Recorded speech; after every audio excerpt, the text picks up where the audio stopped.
Hey folks, Ryan Feroz Moto here. Today I want to talk about what I did at my age to actually end up acquiring one of these monster of a cars, and that being, if you guys know, before I had an M2 competition, a Ford Mustang EcoBoost, and now I have my glorious and beloved M3. Life wasn't always this easy, peachy, and clean. I did have to work pretty hard to get where I am. You know, I have to give a lot of credit to where credit's due. Cannot do most of this or any of this without the support of my family and parents. You know, to begin, I first was driving a Ford Transit Connect, which was my father's old work van. I am super grateful for having that car. It taught me a lot with just driving, even though it was front wheel drive and like 111 horsepower. It was just enough for me to have fun. And you know, if you love driving anything, it's definitely enough to go out and do things. So it was easy for me to pack out. And what I actually ended up doing with that is doing a landscaping business with my brother. So we called it Feroz Mows, as cute and fun as it sounded. We just literally walked up to a bunch of homeowners and people in my area and town, asked them if we can cut their grass. And with us being in high school, we were pretty cute. And I think it helped out a lot. We actually got almost like 6-7 clients. Every weekend we were just hustling and busting our behinds and making in a considerable amount of money for, you know, the demographic and what other people are doing out there at our age. So it was good. I worked at bus stopping and also at Kumon as an instructor. And getting money like that just wasn't sufficient. It was like $13 an hour, if that.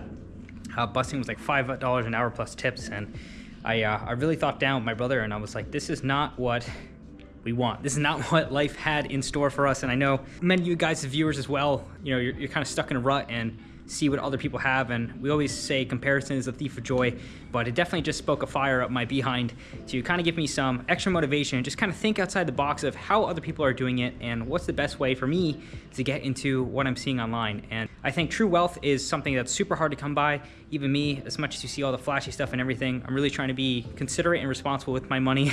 As stupid as I am at getting this, my situation and life circumstances are completely different than every other one else's. So to continue back with the story, my brother and I started raking in some decent cash money, and I got around, you know, $8,000-$10,000 of money right around my junior year of high school. And I was really wanted a Mustang. I just loved how they looked. Ford EcoBoost. Originally I wanted a Type R. If you guys know, at the time, that was when they were just going crazy for markup or anything. And even out of that, it was pretty out of budget. I was looking for a car around the $20,000 mark. And I thought, even for first car, I think it just hit all the boxes. I loved the American style, the car, everything. Thought it was plenty of power. And for folks who, I know it's not a V8, it does the job with impressing girls, right? So I kept saving, and one day, actually, I got bullied pretty hard.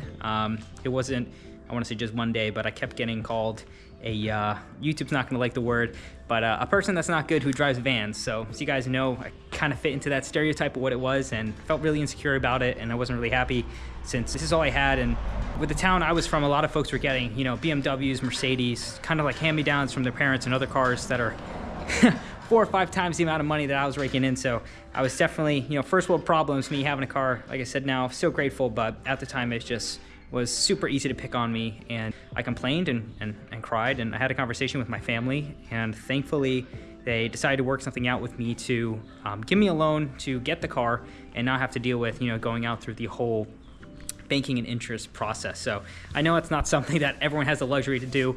It was a joint effort between my aunt and my family. They actually went to Ford when we found the right car. That actually surprised me, and they wrote out a check to purchase it in cash, and I just worked out a deal with my family rather than the bank to pay them back. So it took me about 2.5 years to pay off what I had with my car, with my landscaping business, and thankfully insurance and everything was still covered by myself with what I was making in, and you know, just being smart with gas, working hard, and it eventually worked out. I know it is not the easiest way and most coach way that everyone's gonna have that opportunity where parents and family have that to help you out, but this is just how I did it. And from there, it just kept motivating me to work harder and really earn what I have. I think as a person and everything, I think in America, it's just very instilled in you to be independent and kind of work and build things on your own. But the reality of things, as a family, as a team, you kind of want to always work together to get to those goals that you want. And if they love you and everything, and you love them, they want to see you happy and make it work. And I think God's been good in everything, and you just kind of find the right way to do it. So as long with my Mustang, I had that for about 3.5 years. Once I was 20, I finished high school. All my grades are good. I was a great student. Towards the ending of my high school career, and then into college, I was doing great down at New Jersey Institute of Technology. And through there, I worked my way through my undergrad, and I got an internship at my current job. And from there, I was raking in a considerable amount more money than I was doing before. Since as a student, I had a whopping $0 paycheck. But with what I was doing with my school I went and got pretty great scholarships, so I didn't really have to pay for anything.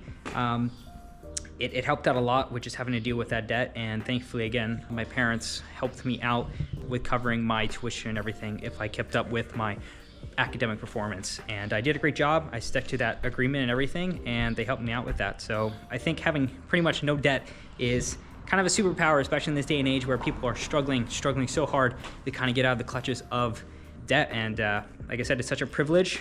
You know, some people might call me spoiled, this is how it is, but I'm just owning up and saying that's how I did it. So me having no school debt, no big bills over my head, no nothing, and I'm just working hard and getting a respectably paying job. I took the gamble and went to BMW, traded in my car, and jumped into the M2 competition. As you guys know, I, again, was intending to get a Type R, but it just really rubbed me the wrong way how just Honda dealers in general, I called everyone in the tri-state area, I'm in Jersey, and they were just treating this thing like it's a collectible from God, and it was just impossible to get anything under. They're all asking 5K over and everything, and it just really rubbed me the wrong way. I went to BMW and they treated me already great respect, treated me like an adult, and I made it work with the M2 when I had it. And that was a great car, introduced me to the world of motorsport, BMW, everything, meet some awesome people, and I must say, as much as I hate to say it in some ways, but cars do help you get introduced to some people. Not everyone judges a book by the cover, but when it comes to cars and everything, what you're putting out in the world, people are gonna judge you in that way. I think it is important that, you know, you are not the car, not the expression of the car, to really be respectful in a way of, you know, don't make this thing your whole life. As much as I love it and it's my passion and everything, we are our own people. We are supposed to put out and be a good person, and don't be a tool. That's what I'm gonna say. I remember a family member telling me when I had my Mustang, like, oh, the girls must love you and everything, and it kind of made me scratch my head, like, do people want to be with me because I have the car, or is it actually because I'm a good and awesome person to be around? And, you know, so grateful and thankful that I have such an awesome community in this world of motorsports. That's just one thing where with this car, going to BMW meets, Porsche meets, and everything, you meet some really cool people. So I think it is worth it for me to take that gamble and leap of faith. Like I said, my situation and circumstances are completely different than a normal person's, but that's just how I did it. With me having pretty much no financial limitations, I took the plunge since I knew you only live once. I have the option to do this now before I get tied down to everything, family, kids, wife.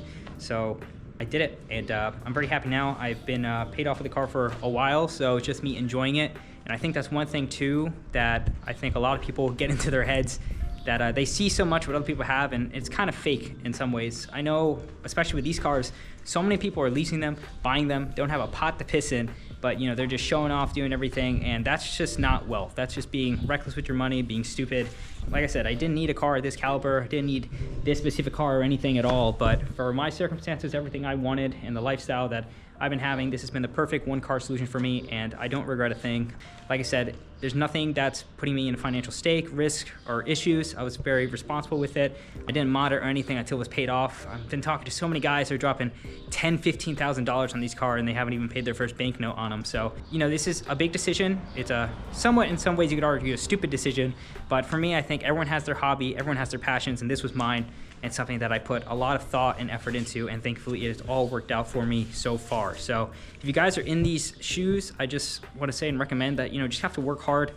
Like I said, I've been so blessed and grateful and thankful for the opportunity of my family and everyone supporting me to get here. It's not that they didn't take care of a lot of things, but you do have to put a lot of burden and responsibility on yourself. I still worked hard in school, still got good grades, still got a great job, keeping up my performance in a way to just keep everything going. I envisioned myself, you know, if I were to say 10 years ago, I'd ever have this YouTube channel, have this car, have a loving fiance, family, and everything, I wouldn't believe it. But it's, you know, always try to work and build on the person you want to be better tomorrow, and the good things come. It's that rocket ship effect. When you start going and doing great things, you know, life just seems to go around. Throw out good energy, it comes back. So just want to share my thoughts with you guys. Looking forward to hear what you say down below. I'd love to chat about it. I know everyone's life circumstances, like I said, are different, but if you have any ideas or any questions and stuff, I'd love to help out, chat below, and kind of give some advice of what I have. If you guys want to learn more about some tips of the trade, financials, anything with the car community and obtaining your dream future car, sign up for my Google form below. Love to talk and send you guys some emails, figure things out, and help out the community. So looking forward to see you guys down there. It'll be linked in the description down below. Thanks guys. That's all I have for today in this video. Something short and sweet. If you guys enjoyed this content, please don't forget to comment, like, and subscribe. And I'll catch you guys in the next video. I appreciate it. See you in the next one. Peace.